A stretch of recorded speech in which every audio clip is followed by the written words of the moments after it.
Well, thank you for being here. This is, slightly different topic than we're used to seeing in tech conferences. So I appreciate you guys making it here to hear what I have to say. My name is Georgios Diamantopoulos. I started a company called Zero to MVP, where we help basically people who want to start a new company build their products. So, which is to say that I am an engineer, like most people here. I do have a Slido if you guys want to ask questions during the talk, and hopefully we'll answer them at the end. And if any of your questions doesn't get answered, please find me afterwards.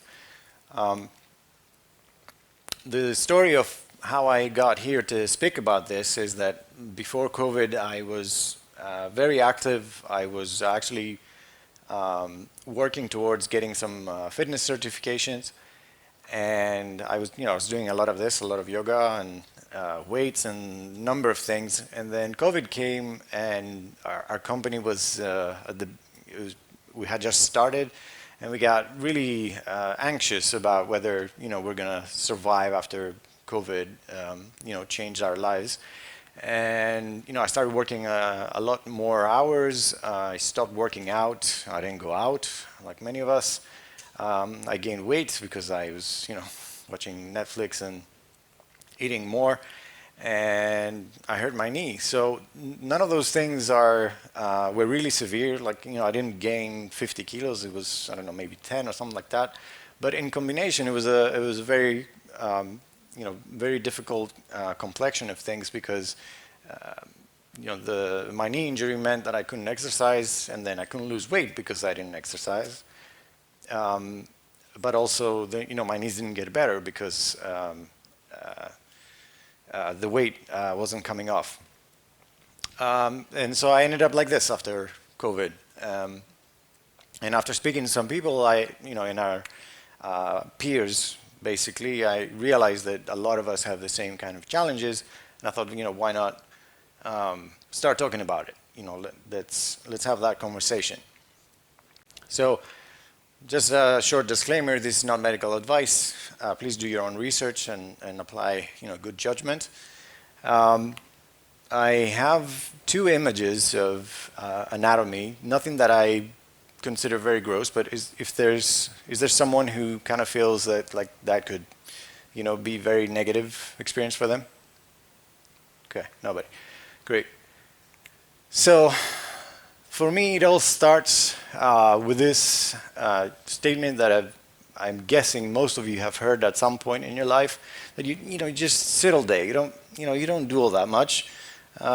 You're not like that guy who was, lifting heavy things in the cold all day. So your job in terms of your body, should be easier. Has everybody kind of heard that? Raise your hand. All right, so more than 2/3. But if we look at what actually happens, this is a chart showing the pressure on the discs on the spine versus the reference, which is just standing up straight. So this is 100%. And over here, if we take, just picking up something from the floor, it's 220% of pressure when you're doing it standing, 275% when you're doing it from a chair. And the same, in these positions that are, you're not lifting something, but much more severe than doing it standing. So as it turns out, we are doing something taxing to our bodies, right? And the talk kind of started with a gut feeling that I had, that I was like, surely, we're seeing more and more spinal injuries through this, industry that we've created, where everybody sits and does their work from computers. And the literature really supports that. So once I started looking into research around that, the numbers were there. I'm not going to bore you with the details of this, but as you can see, just this is not everything, but there's at least 6 studies on here that say just that. And the more worrying thing is that we're seeing this in children also. So scientists have started calling this the Game Boy back, that posture. And in a study that happened in the Netherlands, 73% of 9-year-olds have at least one bulging disc, and we'll see what a bulging disc is in a minute. And if you're curious, we didn't see this until, we haven't seen this since 100 years ago when there was, child labor, right? This is not normal. And, most health professionals will say that the most probable cause is the inactivity and the use of devices. So this is the anatomy that I promised. This is the kind of stages of degeneration of a spinal disc. So the discs are this gel that's between the vertebrae that compose the spine. This is what a normal disc looks like. So you see the boundaries are kind of perfect here, and it just acts as shock absorption, and so that the bones don't touch each other, and obviously that would be bad. Degenerated disc means that it started being dehydrated, which means it losing its elasticity and becoming more brittle. And this is what you see over here. That's what it looks like in tissue. This is a healthy one. And then when it's bulging, which is what we discussed earlier about the children, is when it's starting being squashed so much that it started pushing out into the canal on either side. And then when it's herniated, it means that actually liquid is pouring out into the canal, and that can, either of these situations can press onto nerves and create pain and all kinds of things. Most people who experience back pain is because they have at least one of these. And then in more extreme cases, when it's really thinning and eventually becomes like this, the body starts creating extra bone to protect the joint. And this is kind of the worst state, where you can see that, this seems very squishy, right? And this doesn't. It's not much better for hips. So this is a chart showing hip replacement change between 2010 to 2017 in the US, and you can see here in the younger group, there's 14% increase in hip replacements. So people as young as 40 years old are having more and more hip replacements. So the data is really showing that we're doing something wrong, and our joints are degenerating faster. And this is the conversation we need to be having. What do we do about that? Now, most of you will likely have seen something like this. Yes? Right? Most of you? Okay. How many of you have actually tried to do this? Okay, so a good number. This is a great starting point, right? So this is a configuration where you set up your desk in such a way that you minimize the impact on your joints. What this diagram doesn't tell you is, first of all, is this enough? I would say no. To be long-term healthy, is that all that we need to be doing? And the other thing is that this is pushing us into this good posture, which it really is an illusion, in the sense that the posture is a moment in time, right? So in any moment in time, we can make a judgment about how good our posture is, but the question is, how long can we hold that posture? And it's not to say that stronger people or more fit people or more able people can hold the posture for longer. It's just a natural tendency of the body to want to move, right? To change postures, because we're not designed to just sit all day and and be static. So let's not expect that we're going to hold that posture all day. And this is actually my sort of pushback in this particular chair and standing desks. So this is a chair that was designed, it's mechanized, so it does have a seat that splits, so each of your buttocks sits on a different mechanized part, and it allows you to go from like, one leg being seated into standing and so on. So you can kind of switch positions easily. And the way that they tried to convince us that this is a good thing is by showing here that if we take some people and put them for 2 hours in a standing desk or a very good ergonomic chair, and then this new product, how uncomfortable are they? But I think this is the wrong way to prove things, because yes, of course you're more comfortable, that's in a way a positive, but actually the discomfort is a reason for you to move, right? It's the motivation, the signal that our body gives us to say, hey, you need to be moving around a little bit now. So we start ignoring those signals. And since we're all engineers, let's try and apply some kind of systems thinking around this issue. So when we started understanding the body and we used anatomy to explore what's inside it. We made up all these different systems that are groupings from different organs and other systems in the body. Now, can anybody guess? We could argue there are several, but what is the primary point of failure for the body, right? Brain. Yes and no. There are people with minimal brain activity that can survive, or the brain can be without oxygen for a little bit of time. There's something that is even more vital, I think. Heart, correct.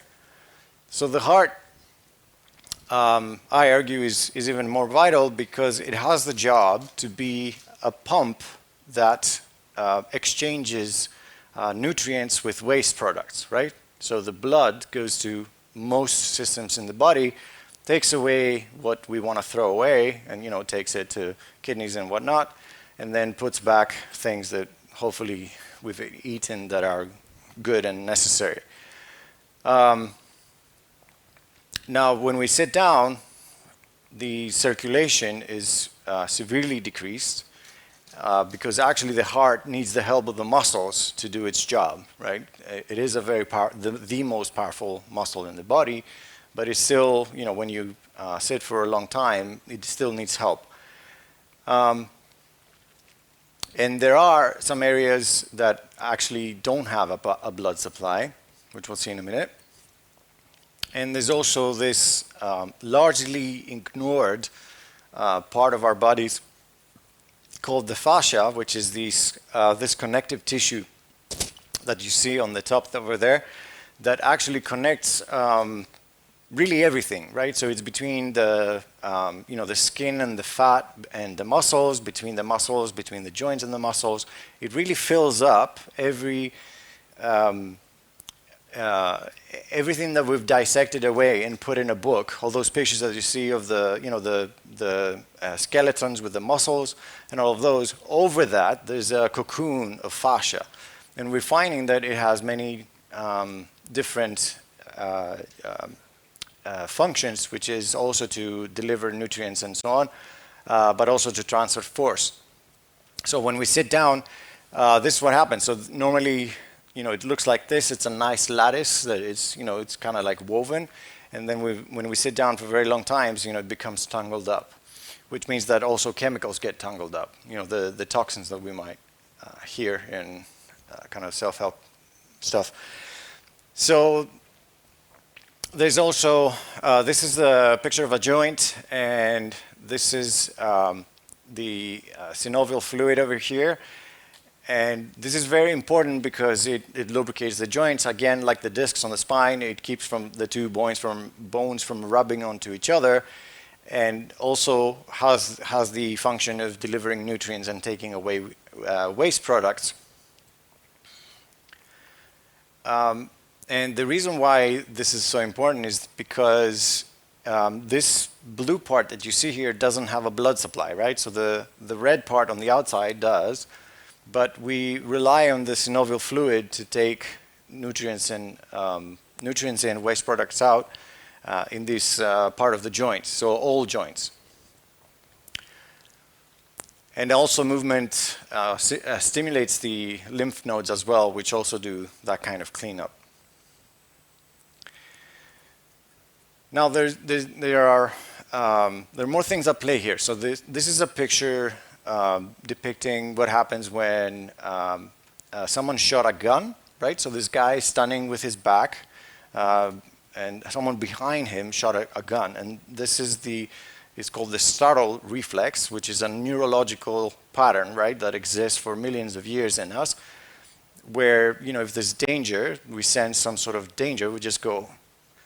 And, you know, that's a way for the body to protect the vital, or the open areas of the body that are really vital to us, you know, the throat, the belly, all those things. Why is this important? Because when stress becomes strain, so let's separate these two terms. So stress is when we apply a force onto something, but strain is when that force is so big that starts to change the shape of that object, right? So if we take a can, we can apply stress up to a point. We can put some pressure, but it won't, you know, it won't buckle. If we keep going, it will be crushed. In the same way, if we take that stress response and apply it over a long period of time, this is what happens in the body. And we can talk about this for hours, but basically the hips become short, the chest closes, the head goes forward, and it's called the cross syndrome, lower and upper. So the body creates adaptations when we do something repeatedly, whether that it's voluntary action or involuntary action, like the one we just saw.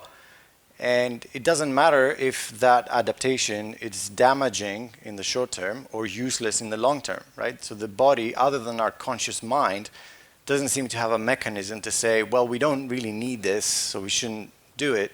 If it happens, it just assumes, oh, we need to just lay more stuff so that it's more efficient, right? It tries to make everything easier. And by the way, can everyone see how this is very similar to the posture that people who sit a lot get, right? So it works synergistically, unfortunately.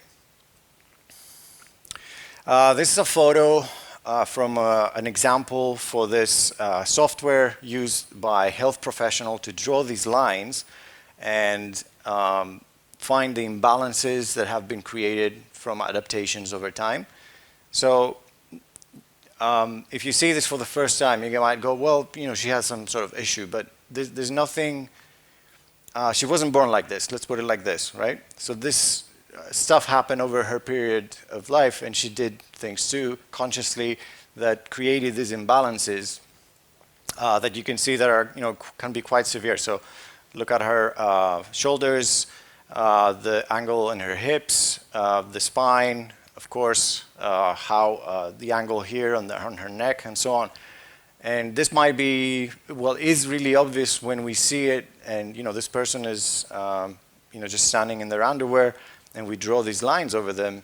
But if she was wearing clothes, you wouldn't be able to see this as much, right? Which is to say that we all have these, and when it's not an extreme example like this, it's not visible at all unless you have a trained eye. So physiotherapists and other professions train themselves to be able to see this. So this is what we end up with. Movement is required to keep healthy. It's not really an option.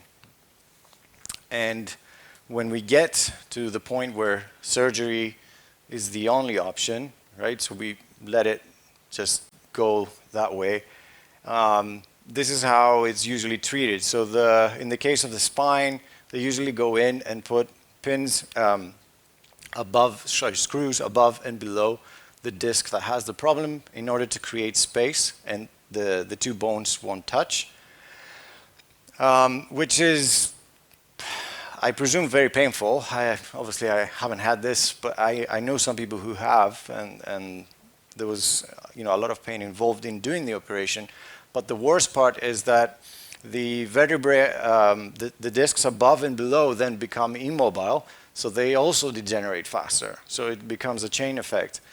And in the case of the hip, it's actually a fairly successful operation nowadays. My mom has had one at age 82.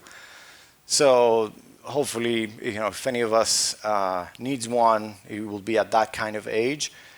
But basically, they cut through the bone here, and then they insert a metal in there, and then a ball at the top to replace the joint. So the time to act is now, right? Let's not wait until things are serious to take action over this. And I'm bringing in an actual case study that was from someone in my extended network, where they basically took on a new job. Again, it was a similar pattern to what happened with me, right? So when a new job, there was a lot of expectations, demanding environment. She was working overtime. And then I started having back pain and headaches, because when all of this locks up, you can get headaches and migraines. Got a new chair, but then it just got worse. And then eventually she lost all of her neck mobility, like she couldn't turn or go back and backwards and forwards. This all closed up, so her breathing was restricted, and that created a host of issues. And she, at that point, which is late, but I mean, with medicine, you only have diagnostics when there's an issue, right? So something has to happen for you to have an MRI. So she had an MRI, and she already had osteophytes in several places, right? Which means that several of her discs had already degenerated. And then she kept doing overtime. She was refused some leave, and then 3 months later, even more osteophytes, right? So the point of this is to say there isn't always a warning, right? Somewhere here, she was probably one of us that had a little bit of back pain, and then things escalated quickly, and also I will remember. So yeah, there isn't a lot of warning. Oh, and things can escalate quickly, right? So we shouldn't wait until we have a lot of pain, because even if we're not that unlucky, because I mean, at the end of this, she can't actually sit down to work. She has to work standing, and only for a few hours. But if we wait until there's a lot of pain, there's a lot of effort required to recover from that situation, and usually the maximum results that we can have are less than if we start when we're healthy, right? That makes sense, right? And in general, other injuries, I think we need to start thinking about them as a situation that is forming for a very long time, right? And here we see this general adaptation syndrome, which is basically a model that describes what happens in the body when there is some sort of stress, whether it's a virus or any other situation. So in the beginning, the immune system drops from the external stress, but then the body goes and does everything it can to keep us functioning, keep us going. And then when the resources are depleted, there is some sort of injury or breakdown or burnout or whatever it is. So, let's not think that, let's take this into account, that the body does so many things to keep us healthy and going, that then we are surprised that we are injured at the end of it. So we need to be more aware of that. We gain the awareness when something actually breaks. So we're all technologists here, but I'm making the case that our extensive reach of technology is starting to hurt us, right? It's working against us, and we need to find another balance in order to keep healthy. And go back, I don't know, 30, 40 years, this is what computers looked like. What do you not see in this picture? No chairs, no sitting. What else? No screens, right? Input and output. the people had to walk around with physical things, cards and whatnot, to actually do input and output. And then, we managed to push everything into a screen. And by the way, the car is a screen also, right? I don't know if that makes sense. And, we have this guy who wants to put screens that completely shut us out from the outside world. I don't think that's a very good idea. So let's talk about what to do about it. What is the solution to this? I don't know. I don't think anybody knows, because it takes us years to prove that something has worked well enough. But we can certainly have ideas about it. So the first is that if you don't use it, you lose it, right? So anything, the mobility, the functions, the different capabilities that our body has, and I'm not talking about athletic capabilities, running like Usain Bolt or something. The things that we need to go through our everyday life, if we don't practice them, we lose access to them, right? And then we have to go through a rehabilitation program to recover that access. Do we have any Rust developers here? Okay, hope not, because rest is rust and motion is lotion, which means that we have the wrong idea about laying down and resting, right? This is not how the body recovers. Yes, it does recover when we sleep, but when we have been sitting all day and then we get up from our desk and go to the couch to watch Netflix, that isn't actually something that recovers our body. At that point in time, our body needs movement to be able to circulate all those things and repair everything, like we've discussed earlier. So my hope and my suggestion is that we can start seeing ourselves as a sort of athlete. And I mean that in the sense that athletes understand that they are doing something taxing to their body, so they have an intro and an outro, right? So before they start sprinting on the track or, playing basketball, whatever the sport is, they do a warm-up. They have a preparation for the main activity. Then they do the main activity, and after it, they do a compensation, which means that they try to recover from what they did, restore the body's balance, and then repeat it every time they work out or they compete. So if we look at a typical day, I'm guessing that most of us here, our days kind of look like this. So we wake up and drink coffee, and then we sit on the computer. We stop at lunch to, have some food, and then there's more computer, some meetings. Then we get into the car to drive to the supermarket, maybe. Maybe some of us go to the gym, and then, we watch a couple of episodes on Netflix because the new series is out, and then we go to bed. Sounds about right? Okay. There's also a lot of this, right? So there's all this phone use that has kind of infected every activity, all the activities that I've mentioned. There's people who are using their phone when they're drinking coffee, when they're at the computer working, which is natural because we need that. But then also when they're eating, when they're commuting, even when they're driving. We know that's a big problem. People using phones at the gym, don't get me started. Even when watching Netflix, I'm sure the Netflix god will be very angry at that. And then, before we go to bed, which I'm sure you all know that it can interrupt our sleep and make it worse in so many ways.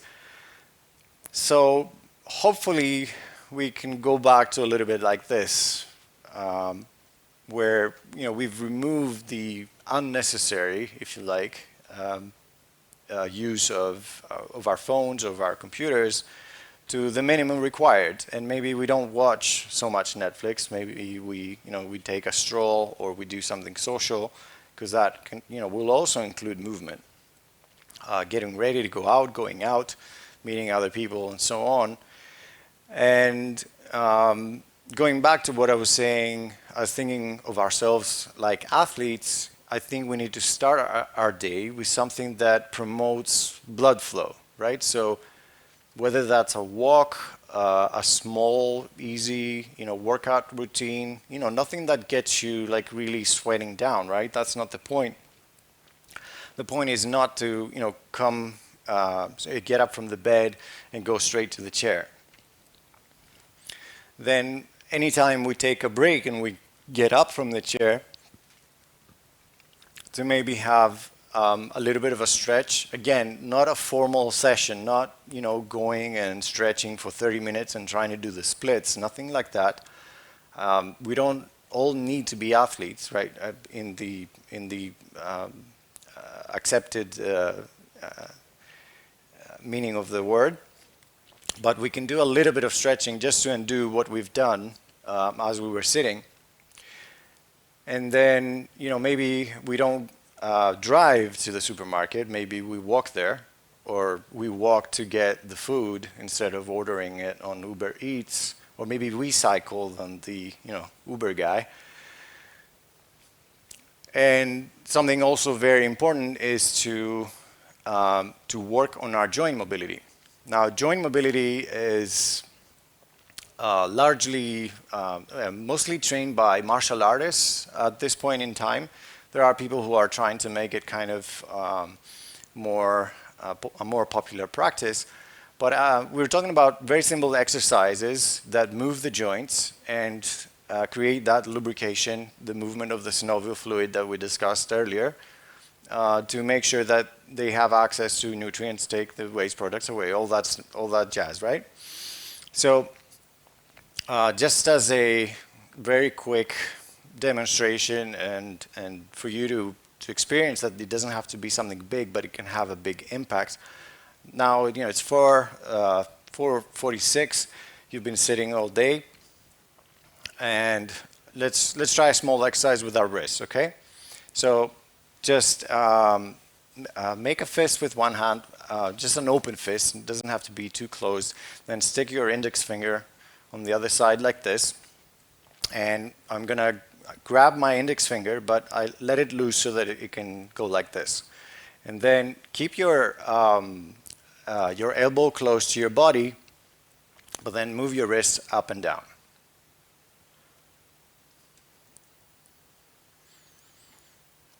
Okay, very good.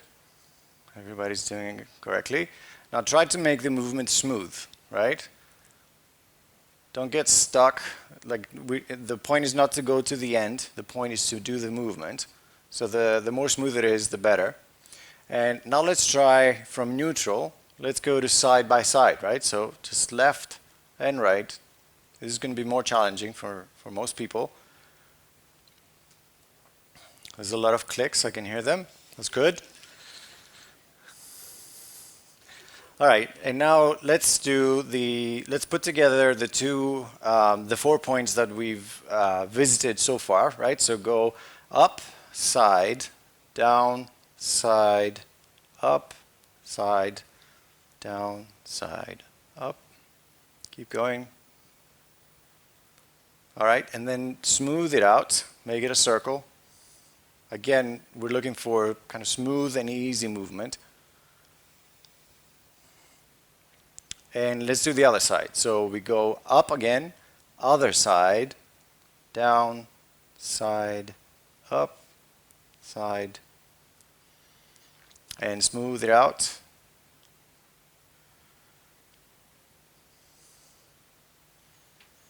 That's great. Good job. All right, shake it out. Now, how does this wrist feel versus this wrist?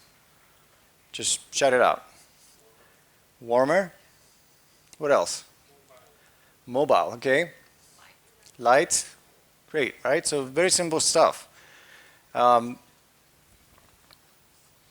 So to wrap up, we're all here because we like this virtual world that we've created, right? The going in the computer, and the computer is kind of like a gateway into this other world where the physics don't apply quite as much, right? Like this movie, I'm sure you've all seen it.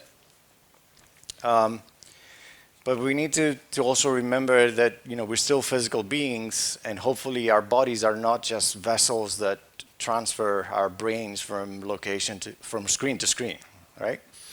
So this is an early TV ad that I found, and I found it really interesting for the simple reason that if you look over here, it's showing an actual concert, right? And on top of that, it's showing the TV showing the concert and part of it.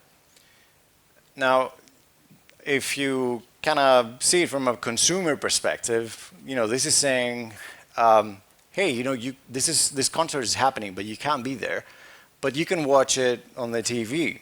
You're not going to watch all of it because we're only going to show you what we want or what we think is important about this concert.